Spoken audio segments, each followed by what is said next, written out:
आज हम लोग किस लिए मिले हैं? आज हम लोग एक नया विजुअल लेक्चर लेके आए for areas related to circles वाले चैप्टर के लिए।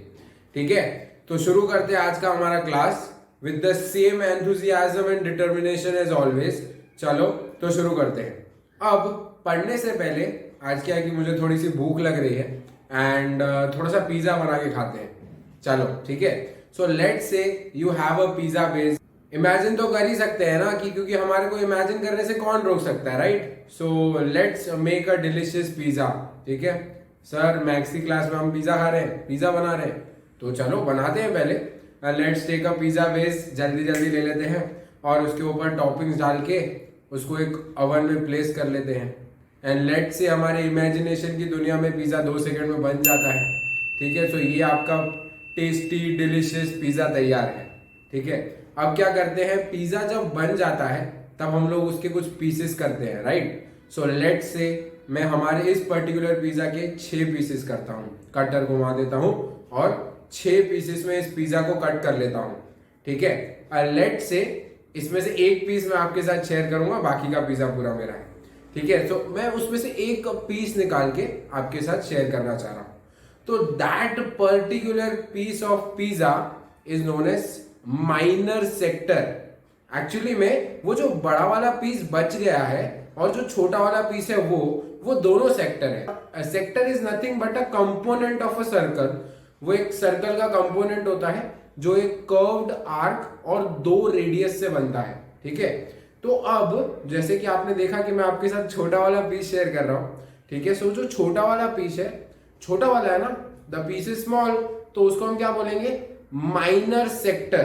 ठीक है, वो पीस को हम क्या बोलते हैं, माइनर सेक्टर बोलते हैं, राइट? और जो बड़ा वाला पीस जो मेरे लिए बचा है and that particular piece is known as major sector. ठीक है, सो अगर कभी भी सेक्टर की बात आ गई तो आप लोग ध्यान देना, आप लोग इमेजिन करना कि आपने पिज्जा बनाया था मेरी क्लास में। ठीक है, सो वो पिज्जा का जो छोटा पीस है that is minor sector and जो बड़ा पीस है दैट इज मेजर सेक्टर। जैसे कि हमारे चैप्टर का नाम है areas related to circles, right? हमारे चैप्टर का नाम क्या है, एरियाज रिलेटेड टू सर्कल्स। सो इसलिए अब ये जो कंपोनेंट है सेक्टर, इसका हम लोग एरिया फाइंड करने का ट्राई करते हैं।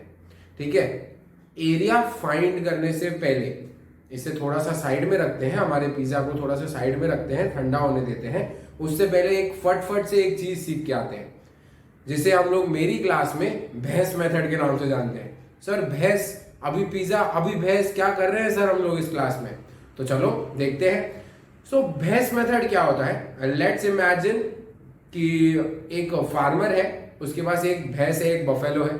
ठीक है, वो बफेलो उसे 3 litres of milk every day provide करती है। एक भैंस उसे 3 litre of milk every day provide करती है। आज फार्मर गया और उसने और 3 भैंस लेके आ गया, सेम टू सेम भैंस। ठीक है, हमारे पास इमेजिनेशन की दुनिया में सेम भैंस भी मिलती है, तो सेम टू सेम भैंस वो और 3 लेके आ गया, राइट? सो नाउ कितने लीटर उसको दूध मिलने वाला है? एक भैंस 3 लीटर देती थी, अब 3 और लेके आ गया, तो टोटल कितनी हो गई, 4। सो कितने मिलेंगे अब, 12 लीटर्स मिल्क मिलेगा उसको। कैसे ढूंढा, कैसे ढूंढा? यूनिटरी मेथड, जिसे मेरे क्लास में भैंस मेथड के नाम से जानते हैं। ठीक है, हम लोग क्या करते हैं, पहले 2 कॉलम बनाते हैं। सबसे पहला कॉलम नंबर ऑफ बफेलोस का एंड दूसरा कॉलम मिल्क का। ठीक है, तो अब 1 बफेलो, एक बफेलो 3 लीटर दूध दे रही है, तो 4 बफेलो कितना देगी, वहां पे क्वेश्चन मार्क रख के क्रॉस मल्टीप्लाई करके हम लोग फाइंड कर सकते हैं that it would give 12 litres of milk, 12 litre दूध हमको मिलेगा। सो सेम तरीके से अब ये भैंस मेथड को हम लोग ये पिज्जा वाले केस में लगाएंगे। ठीक है, यही भैंस मेथड को पिज्जा वाले केस में लगाएंगे।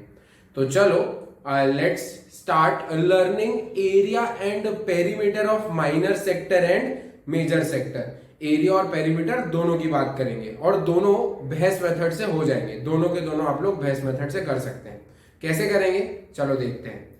फर्स्टली हम लोगों को पता है कि एक सर्कल का एरिया कितना होता है, एक पूरे सर्कल का एरिया कितना होता है, pi are square, where r is the radius of the circle. और एक सर्कल में एंगल कितना होता है, एक पूरे सर्कल में एंगल कितना होता है, 360 डिग्रीज, राइट? सो हम क्या करेंगे, 2 कॉलम बनाते हैं, एक एरिया और दूसरा एंगल का। अगर एंगल जो है 360 डिग्री है तो एरिया कितनी होती है, पाई आर स्क्वायर, राइट। अब जो हमारा सेक्टर है वो भी एक सर्कल का ही पार्ट है, हम लोग सर्कल को ही तो कट कर रहे हैं। सेक्टर और circle they are related with each other, right. So अब जो हमारा सेक्टर है, ये माइनर सेक्टर की बात करते हैं। सबसे पहले हमारे पास ये जो माइनर सेक्टर है, ये जो माइनर सेक्टर का ये जो बीच वाला एंगल है, इसे हम थीटा कंसिडर कर लेते हैं। सो ये पूरे 360 डिग्री एंगल का जो एरिया होता था वो पाई आर स्क्वायर है, तो थीटा एंगल का एरिया कितना होगा वो हम लोग फाइंड कर सकते हैं। तो हम क्या करते हैं, सेम यूनिटरी मेथड में अब क्या करेंगे, 360 डिग्री के नीचे थीटा लिख देते हैं और एरिया के नीचे एक्स लिख देते हैं, बिकॉज हमें वो फाइंड करनी है। सो व्हेन हम लोग जब क्रॉस मल्टीप्लाई करेंगे, सो हमारे पास आंसर आ जाएगा x is equal to pi are square theta upon 360, ठीक है। इसका मतलब ये जो particular pi are square theta upon 360 आया, this is the area of the sector, जो आपका माइनर सेक्टर है उसका ये एरिया है, राइट। सो अब ध्यान देना, लेट से हम लोग ने पिज्जा के पीस कितने कट किए थे, याद करो 6 पीस कट किए थे, राइट। उसमें से अगर मैं एक पीस आपको दे रहा था तो मेरे पास कितने पीस बच जाते हैं, पूरे 5। सो उसी तरीके से अगर पूरी area of the circle is pi are square, उसमें से मैंने आपको pi are square theta upon 360 cut करके दे दिया, उतने एरिया का एक पीस कट करके दे दिया, तो जितनी एरिया बच जाएगी वो किसकी हो जाएगी, दैट्स करेक्ट, मेजर सेक्टर का एरिया हो जाएगा। तो आपको अब मेजर सेक्टर का एरिया मिल जाएगा, that is pi are square जो सर्कल का एरिया माइनस माइनर सेक्टर का एरिया। तो एट लास्ट आपको फाइनल आंसर क्या मिल जाएगा, pi are square minus pi are square theta upon 360। जो थीटा है, ध्यान देना, माइनर सेक्टर का एंगल है, जो थीटा है वो हमेशा हम लोग माइनर सेक्टर का एंगल कंसिडर करते हैं, राइट। सो यहां पे हम लोग को दोनों की एरियाज पता चल गई है, that is first minor sector का एरिया कितना हुआ, pi are square theta upon 360 हो गया, एंड मेजर सेक्टर का एरिया कितना हुआ, जितना मैं खाने वाला हूं, that is pi are square minus pi are square theta upon 360, right. So अब कभी क्या हो जाएगा, आप लोग को टेक्स्ट बुक में देखने को मिलेगा कि लिखा है find area of the quadrant. Sir quadrant का मतलब क्या होता है, ठीक है, जैसे कि आप लोग ग्राफ इमेजिन करते हो, वहां पे 4 क्वाड्रेंट्स होते हैं, right, first quadrant, second quadrant, third quadrant, fourth quadrant. So वहीं से ये नाम आया है, ठीक है। हम लोग एक पर्टिकुलर सेक्टर जिसके बीच का जो एंगल है दैट इज 90 डिग्री, वैसे सेक्टर को हम लोग क्वाड्रेंट के नाम से जानते हैं, ठीक है। सो क्वाड्रेंट के लिए थोड़ा सा इंफॉर्मेशन ले लेते हैं। अगर उसका एरिया का बात करें तो what would be the area, minor sector का एरिया का फॉर्मूला अभी सीखे, उसे पुट करते हैं। Area of a quadrant would be also equals to pi are square theta upon 360, but change क्या होगा, थीटा की जगह पे आप 90 डिग्री पुट कर देंगे।